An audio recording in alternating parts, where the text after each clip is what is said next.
Eram 3 da manhã quando ouvi os passos no corredor. Só que não deveria ter nenhuma criança na escola àquela hora.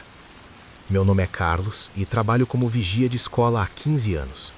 Durante todo esse tempo, vi coisas que me fazem questionar se realmente conhecemos os lugares onde passamos nossos dias. Hoje vou dividir com vocês 3 relatos que marcaram minha carreira e a de outros colegas. São histórias que nós, vigias noturnos, raramente contamos. Mas chegou a hora de vocês saberem o que realmente acontece nas escolas quando as luzes se apagam. Relato 1. A menina do banheiro. Trabalho na Escola Municipal São José desde 2008. É uma escola antiga, construída nos anos 70, com aqueles corredores longos e azulejos amarelados. Meu turno vai das 10 da noite às 6 da manhã. Durante todos esses anos desenvolvi uma rotina. Faço rondas de hora em hora, verifico portas, janelas e mantenho tudo em ordem para o dia seguinte. Era uma terça-feira de março, por volta das 2 da manhã. Eu estava na sala dos professores tomando café quando ouvi o barulho. Um som de torneira abrindo, vindo do banheiro feminino do segundo andar. Pensei que fosse algum problema no encanamento. Subi para verificar. Quando cheguei ao banheiro, o som parou. Entrei e todas as torneiras estavam fechadas. Testei uma por uma. Tudo normal. Mas aí que notei algo estranho. No chão, bem em frente ao terceiro lavatório, havia pegadas molhadas, pequenas, do tamanho de uma criança de uns 8 anos. Isso me intrigou porque o chão estava completamente seco quando fiz a última ronda. Olhei para cima procurando algum vazamento, mas o teto estava normal. As pegadas formavam um caminho que ia da pia até a porta, como se alguém tivesse lavado as mãos e saído caminhando. Voltei para baixo pensando que era minha imaginação. Mas meia hora depois, o som recomeçou. Dessa vez subi correndo, fazendo o menos barulho possível. Quando cheguei próximo ao banheiro, ouvi claramente o barulho da água caindo na pia. Empurrei a porta devagar e vi.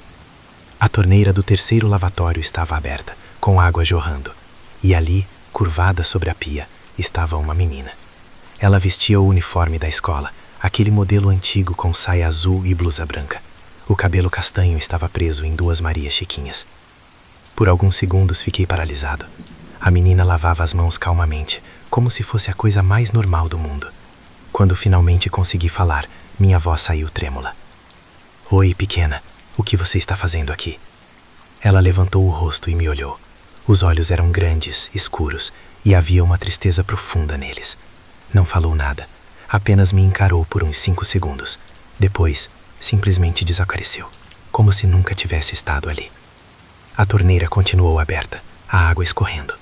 Fechei-a com as mãos tremendo e saí dali o mais rápido que pude. Pelo resto da noite, fiquei na portaria, sem coragem de fazer mais rondas. No dia seguinte, contei o que havia visto para a diretora, Dona Maria. Ela ficou pálida e me pediu para sentar.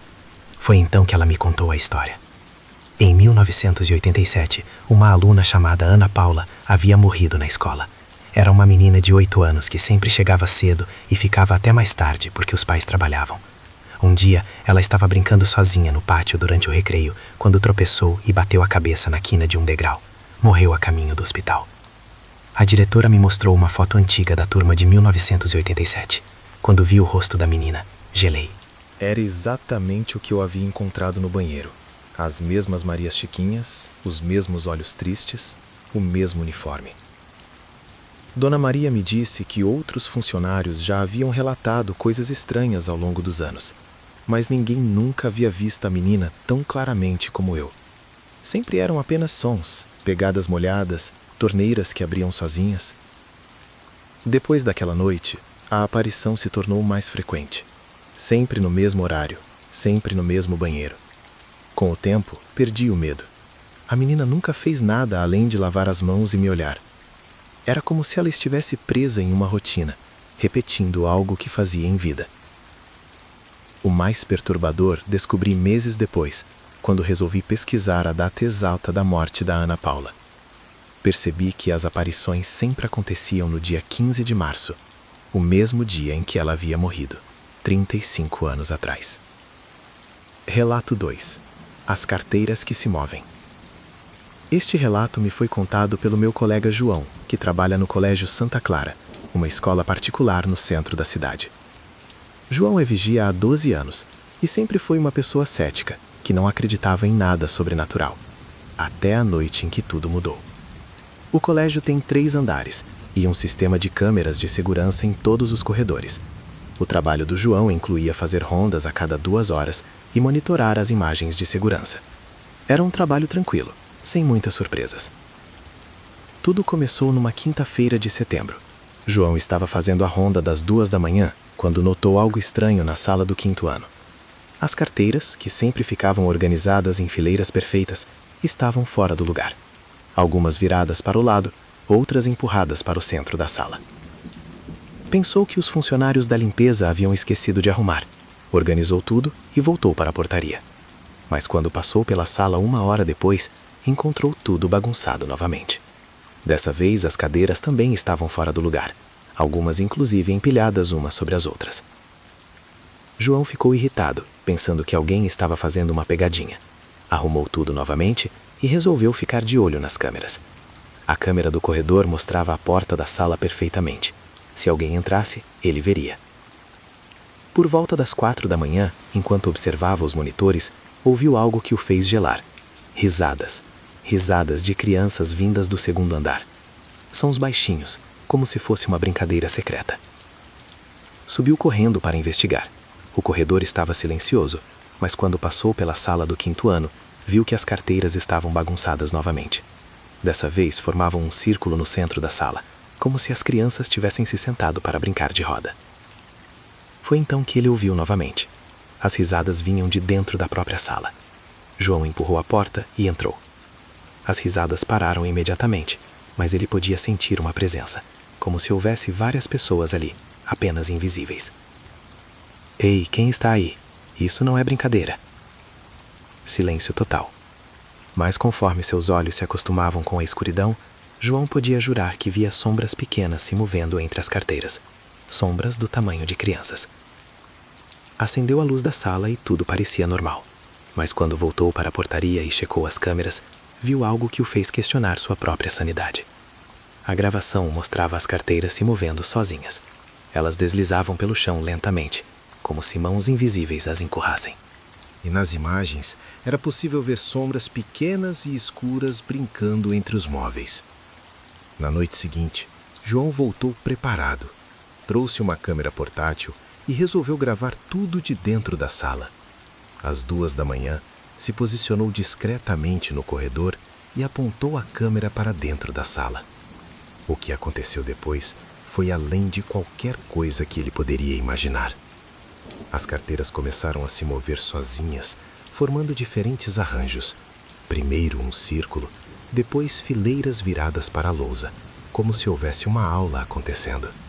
João podia ouvir murmúrios baixinhos, como crianças conversando durante a aula. Através da câmera, conseguia ver pequenas figuras translúcidas sentadas nas carteiras, crianças de diferentes idades, todas vestindo uniformes antigos do colégio. Elas pareciam estar assistindo a uma aula ministrada por alguém que João não conseguia ver. A cena durou cerca de 20 minutos. Depois, gradualmente, as figuras começaram a desaparecer e as carteiras voltaram às suas posições normais. João nunca mais duvidou do sobrenatural. Segundo ele, as aparições continuam acontecendo, sempre no mesmo horário, sempre na mesma sala. Ele descobriu que o 5º ano funcionava naquela sala há mais de 40 anos e dezenas de gerações de crianças haviam estudado ali. Era como se as memórias mais felizes daquelas crianças tivessem ficado impregnadas no local, criando um eco do passado que se repetia todas as noites. As câmeras de segurança continuam registrando os fenômenos, mas a direção da escola prefere manter sigilo. Afinal, quem acreditaria que crianças fantasmas voltam toda a noite para brincar na escola? Relato 3. O professor que nunca saiu. O último relato vem de um vigia aposentado chamado Seu Antônio, que trabalhou por 20 anos no Colégio Estadual Dom Pedro. É um homem de poucas palavras, mas quando ele me contou essa história, percebi que havia algo especial nela, algo que mexeu profundamente com ele. Seu Antônio começou a trabalhar na escola em 1995. O colégio era imenso, com 2 prédios, laboratórios, biblioteca e uma sala de professores no segundo andar que servia como ponto de encontro dos educadores há décadas. Durante os primeiros meses, tudo correu normalmente, mas por volta do 6º mês, seu Antônio começou a notar coisas estranhas.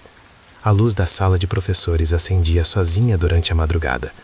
Toda vez que ele subia para verificar, encontrava tudo normal, mas a sensação era de que alguém havia estado ali recentemente. As cadeiras ficavam ligeiramente fora do lugar, havia cheiro de café no ar e às vezes papéis espalhados sobre a mesa central, como se alguém tivesse estado trabalhando ali minutos antes. Uma noite de agosto, seu Antônio decidiu investigar mais a fundo. Quando viu a luz acender, subiu silenciosamente as escadas. Chegando próximo à sala de professores, ouviu um som que o fez parar. Era o barulho de giz riscando no quadro. Espiou pela fresta da porta e viu um homem idoso, de cabelos grisalhos, escrevendo algo no quadro negro. Vestia um terno escuro e se movia com a precisão de quem havia feito aquilo milhares de vezes. Na mesa, pilhas de provas pareciam estar sendo corrigidas. Seu Antônio ficou observando por alguns minutos. O homem trabalhava concentrado, como se fosse a coisa mais natural do mundo. De vez em quando parava, olhava para as provas, fazia anotações e voltava ao quadro. Finalmente, seu Antônio bateu levemente na porta. "Com licença, senhor." O homem se virou calmamente e sorriu. Não parecia surpreso ou assustado por ter sido descoberto. "Boa noite, Antônio. Desculpe o incômodo, mas preciso terminar essas correções para amanhã." Seu Antônio ficou chocado. Como aquele homem sabia seu nome? E que correções eram aquelas? "O senhor não deveria estar aqui a essa hora. A escola está fechada." O homem riu baixinho. "Você tem razão, mas sabe como é? Quando você dedica a vida toda à educação, é difícil parar." Eles conversaram por alguns minutos. O homem falou sobre a escola, sobre os alunos, sobre mudanças que precisavam ser feitas no currículo. Falava com um conhecimento profundo sobre cada detalhe do colégio. Quando seu Antônio perguntou seu nome, o homem respondeu simplesmente: "Professor Miguel, sou o diretor aqui há muito tempo." No dia seguinte, seu Antônio perguntou para os funcionários mais antigos sobre um tal professor Miguel. A reação foi imediata. A secretária ficou pálida e chamou a diretora atual. Foi então que ele soube a verdade. Professor Miguel havia sido diretor da escola de 1970 a 1992. Era conhecido por ser um educador dedicado, que chegava cedo e saía tarde, sempre preocupado com o bem-estar dos alunos. Em dezembro de 1992, ele teve um infarto fulminante na própria sala de professores, enquanto corrigia provas do fim do ano. Morreu fazendo o que mais amava, cuidando da educação. A partir daquela noite, os encontros se tornaram regulares. Toda semana, professor Miguel aparecia na sala de professores. Às vezes estava corrigindo provas, outras vezes organizava documentos ou escrevia no quadro. O mais impressionante é que ele sempre deixava bilhetes reais, avisos sobre problemas na escola que só alguém com conhecimento profundo poderia saber. Uma vez avisou sobre um vazamento no telhado 3 dias antes de começar a chover. Outra vez alertou sobre um problema elétrico que poderia causar um incêndio. Seu Antônio guardou todos os bilhetes. Eram escritos à mão, com a caligrafia precisa de um educador da velha escola. As informações sempre se mostravam corretas. Durante os 20 anos em que trabalhou na escola, seu Antônio desenvolveu uma amizade estranha com o professor Miguel. Eles conversavam sobre a escola, sobre os problemas da educação, sobre os alunos. O professor falecido parecia genuinamente preocupado com o rumo que a educação estava tomando. Dizia que os jovens de hoje precisavam de mais atenção, mais cuidado. Era como se ele não conseguisse aceitar que sua missão havia terminado. Quando seu Antônio se aposentou, em 2015, teve uma última conversa com o professor Miguel. O diretor fantasma agradeceu pelos 20 anos de companhia e disse que continuaria cuidando da escola. Até hoje, os vigias que trabalham no Colégio Estadual Dom Pedro relatam luzes acendendo na sala de professores. Dizem que às vezes encontram bilhetes com orientações sobre manutenção da escola. Bilhetes escritos à mão, com uma caligrafia que não pertence a nenhum funcionário atual. O professor Miguel continua trabalhando, mesmo depois da morte, porque para alguns educadores, a missão de ensinar e cuidar nunca termina realmente. Esses 3 relatos têm algo em comum. Todos aconteceram em escolas da mesma região e em todos os casos, as presenças pareciam estar ligadas emocionalmente ao ambiente escolar. A menina que morreu brincando na escola, as crianças que guardam memórias felizes da sala de aula, o professor que dedicou a vida à educação. Nenhuma dessas presenças era malévola. Pelo contrário, pareciam apenas almas que encontraram na escola um lugar de pertencimento tão forte que nem a morte conseguiu rompê-lo. Quantas outras escolas pelo Brasil escondem presenças similares? Quantas outras almas continuam vagando pelos corredores onde foram felizes? Como vigia, aprendi que alguns lugares guardam mais do que objetos e memórias. Eles guardam pedaços das pessoas que ali viveram intensamente. E nas escolas, onde passamos alguns dos momentos mais marcantes de nossas vidas, é natural que algumas dessas presenças permaneçam. Algumas almas nunca deixam os lugares que mais amaram em vida.